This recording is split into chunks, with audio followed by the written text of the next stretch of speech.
लोगों को अपने बच्चों से कितना प्यार होता है, ये शायद एक माँ ही समझ सकती है। एक ऐसी माँ जो अपनी 9 साल की 7 साल की बच्ची को 9 साल तक घूमती रही।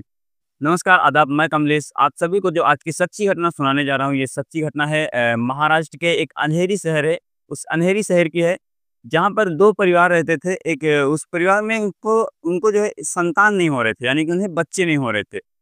और ऐसे कुछ दिनों तक चलता रहता है, वो काफ़ी प्रयास करते हैं, लेकिन उन्हें जब बच्चे नहीं होते हैं, तो उनका जो पति होता है, वो एक ऐसा कूदा कदम उठाता है, जिससे आप लोग सोच कर भी हैरान रह जाएँगे। 22 जनवरी 2013 की एक पूजा गौर नाम की एक लड़की अपने भाई के साथ स्कूल जा रही थी। स्कूल दोनों पहुँच जाते हैं, लेकिन उन दोनों के बीच 5-10 रुपए के लिए झगड़े हो जाते हैं। झगड़े इतना ज़्यादा बढ़ जाते हैं कि जो लड़का था, वो 5 रुपए का बिस्किट लेता है और वो बिस्किट खाते हुए स्कूल के अंदर प्रवेश कर जाता है। लेकिन जो लड़की थी, वो बाहर ही गुस्सा होकर रोड कर जो है बैठ जाती है एक किनारे जाकर।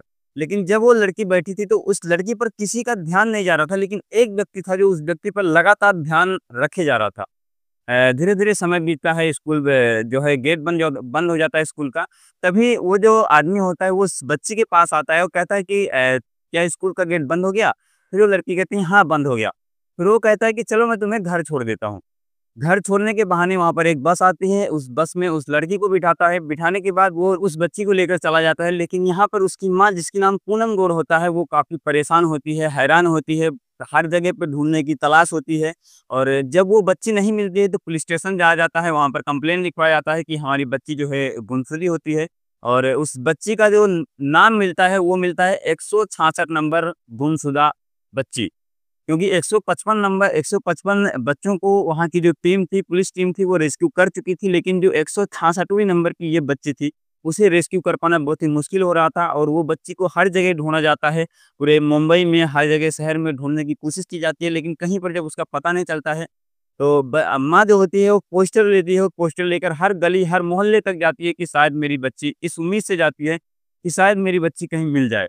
उस बच्ची को खींचने पर लेकर चले तो गए, लेकिन अब मुसीबत यहाँ नहीं खत्म होती, मुसीबत यहाँ से शुरू होती है, क्योंकि कुछ दिनों बाद उन्हें भी एक बच्चा होता है। और जैसे ही वो बच्चा होता है, उनके प्रति जो जिस लड़की को लेकर गए थे, वो उनका जो दुर्व्यवहार होता है, वो शुरू हो जाता है कहीं न कहीं।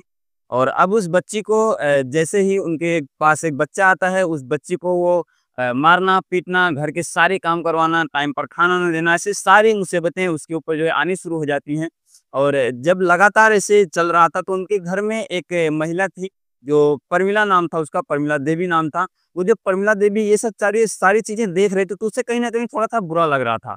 फिर वो पूनम गौड़ के पास जाती है और पूछती है कि आखिर तुम कहाँ से आई हो? तुम्हारे माता-पिता का क्या नाम है? तुम कहाँ से यहाँ पर कैसे पहुँची?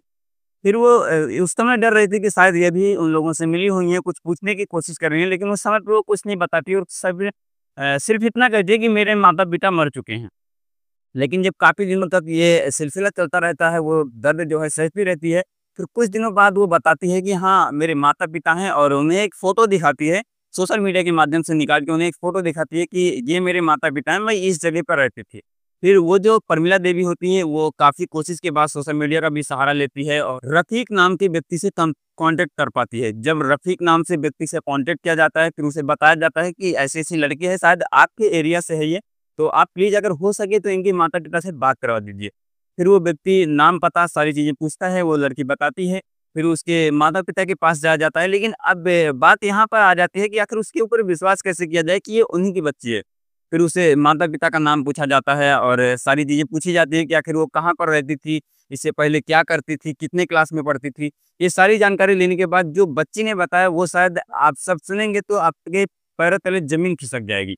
और ये सारी जानकारी जुटाने के बाद पुलिस वहाँ पर पहुँच जाती है, वहाँ पर छापेमारी करती है और उस बच्ची को रेस्क्यू कर घर लाती है।